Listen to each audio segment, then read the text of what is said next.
Il Green Pass è un tema nazionale. Io vi dico che, ma l'ho già detto in tempi non sospetti un mese fa, che con questi dati la vedrei un po' complicata a rinnovare lo stato di emergenza dopo il 31 marzo, spero si finisca. E questo vorrebbe dire anche che ne siamo usciti, ne stiamo uscendo, è iniziata la fase della convivenza, anche oggi abbiamo 6.000 contagiati e l'ospedale che è in calo, siamo a 1.300 pazienti, direi assolutamente bene. L'auspicio è che a fine marzo non venga rinnovato lo stato di emergenza. Il governatore Luca Zaia però non entra nel merito della polemica sull'eliminazione del Green Pass come richiesto dalla Lega Nazionale. In visita a Padova ai laboratori del VIM, l'Istituto di Medicina Molecolare Eccellenza nel campo della ricerca, Zaia ha commentato i dati odierni dei contagi e l'esigenza di guardare al futuro della sanità. Dai vertici della Fondazione di Ricerca Biomedica Avanzata l'appello invece a che i fondi del PNRR, il Piano Nazionale di Ripresa e Resilienza, siano destinati in parte anche alla ricerca.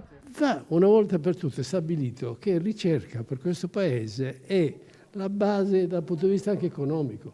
Allora, se la politica, se l'amministrazione non si rende conto che deve sostenere la ricerca, veramente siamo in difficoltà.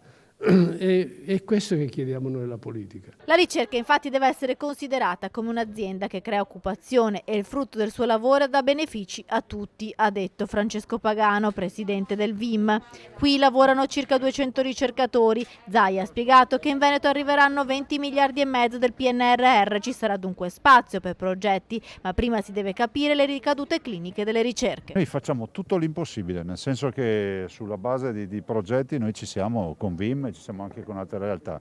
Piuttosto direi che questo Paese deve decidere di investire sempre di più in ricerca.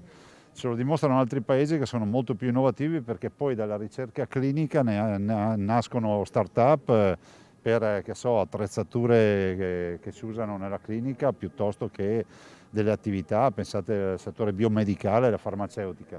Quindi è fondamentale capire che dalla ricerca poi parte tutto un sistema virtuoso che va anche oltre la cura del paziente.